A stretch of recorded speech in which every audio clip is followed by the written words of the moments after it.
بسم اللہ الرحمن الرحیم۔ السلام علیکم ناظرین اور سامعین۔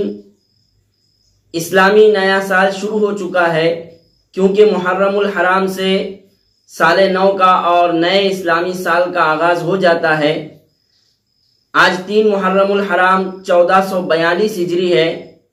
آئیے اس اسلامی نئے سال کی مناسبت سے اور محرم الحرام کی مناسبت سے ہم آپ حضرات کی خدمت میں چند گزارشات اور ہدایات پیش کرنے جا رہے ہیں۔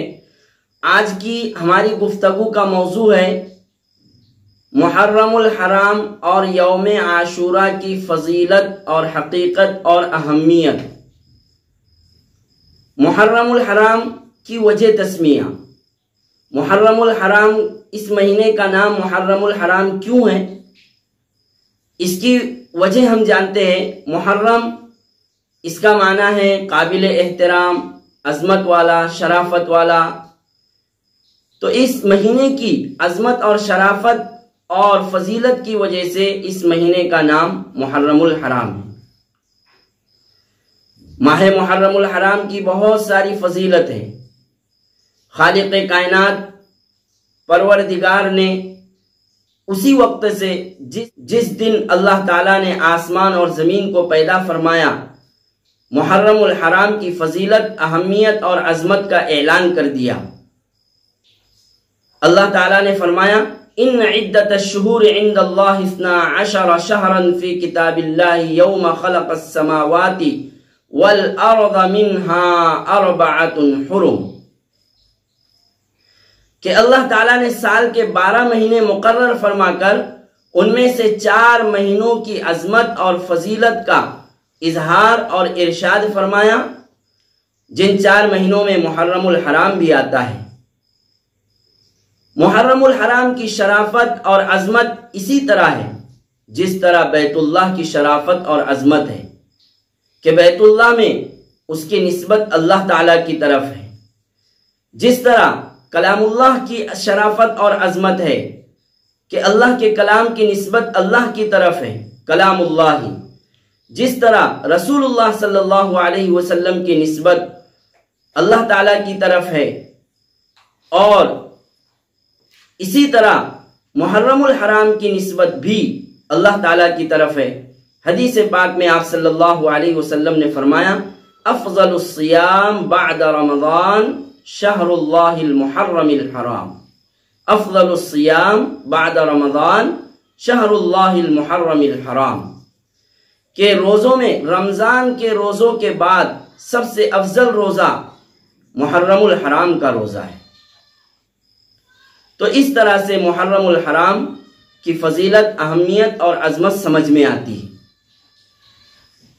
آئیے محرم الحرام کی فضیلت کو جاننے کے بعد ہم جانتے ہیں یوم عاشورہ کی فضیلت اور اہمیت اور اس کی وجہ تسمیہ۔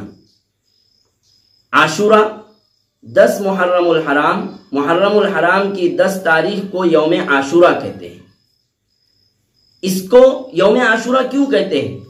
عاشورہ یہ عشرن سے بنا ہے، اور عشرن کا معنی ہے 10۔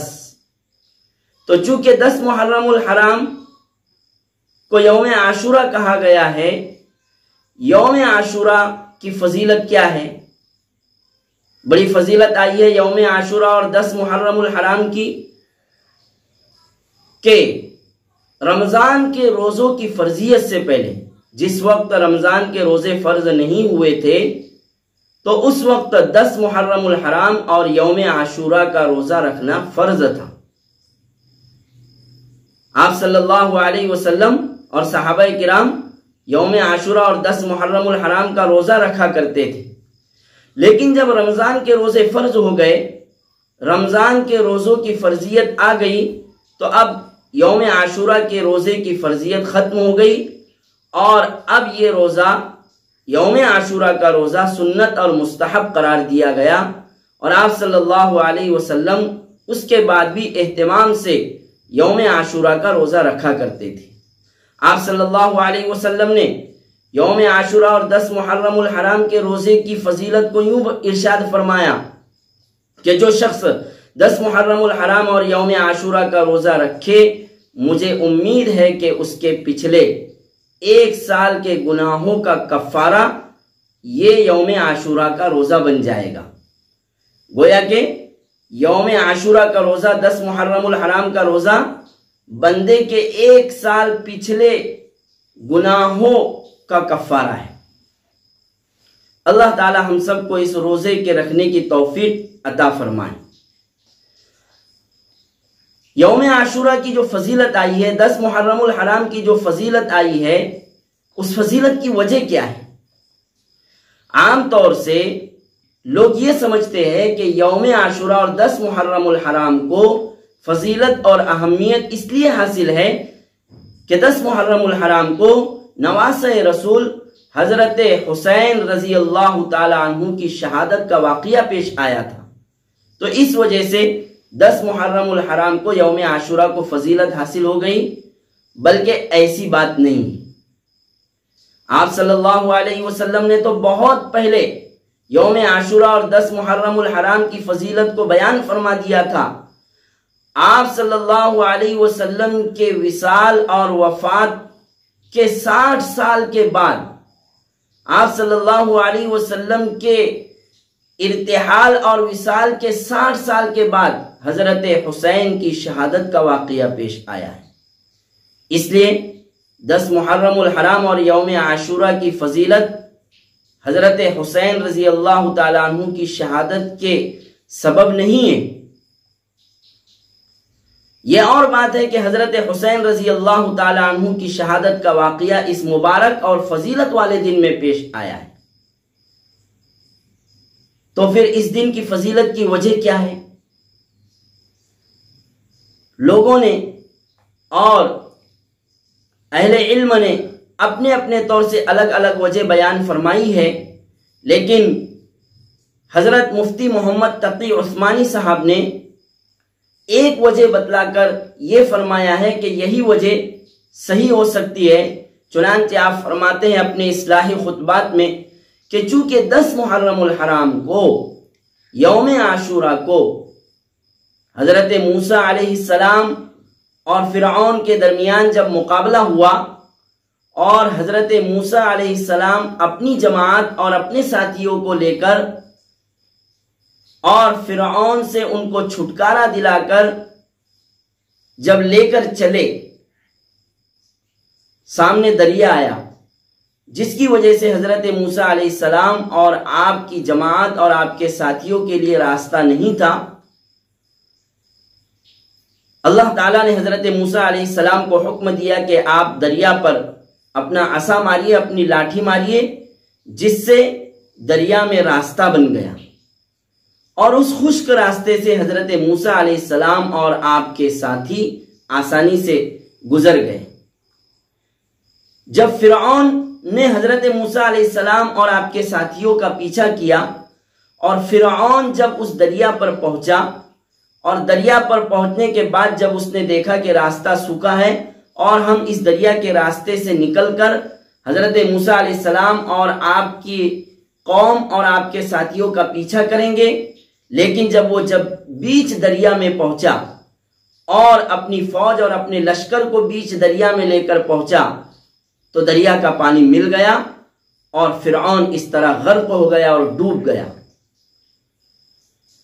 تو یہ واقعہ حضرت موسیٰ علیہ السلام اور آپ کی جماعت اور آپ کے ساتھیوں کی نجات اور فرعون سے چھٹکارے کا واقعہ 10 محرم اور یوم عاشورہ کو پیش آیا تھا، جس کی وجہ سے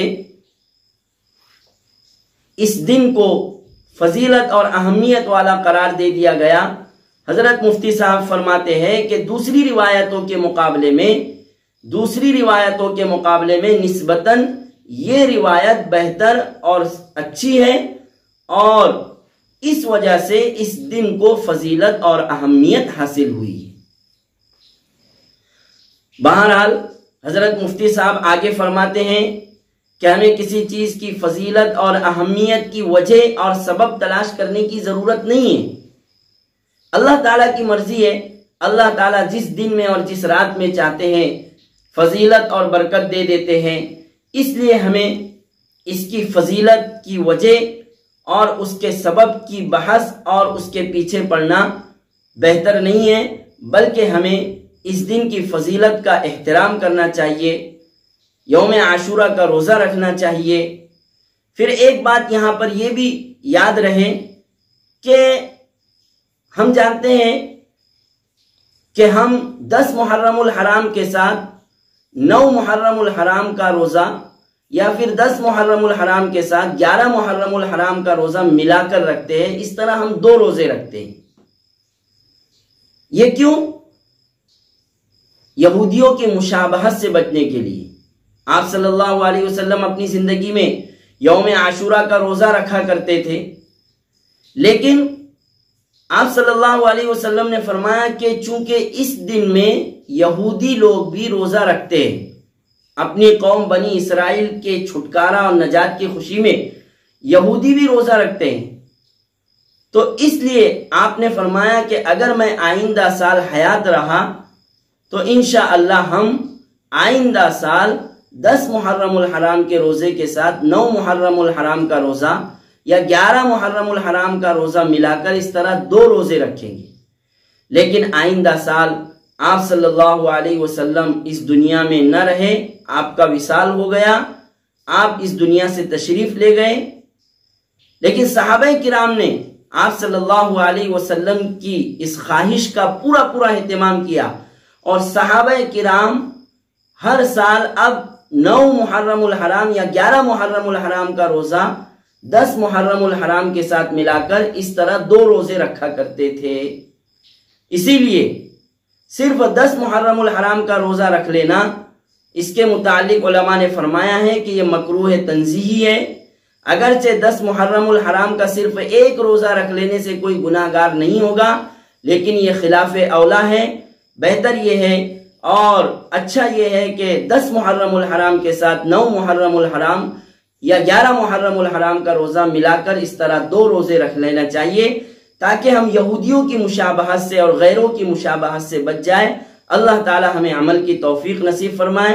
محرم الحرام کی مناسبت سے چونکہ بہت ساری باتیں ہیں، انشاءاللہ ہم آئندہ مجلس میں، آئندہ نشست میں محرم الحرام کے متعلق اور بھی بہت ساری باتیں سنیں گے۔ وما علینا الا البلاغ المبین۔ شامل عبادت ہے، شامل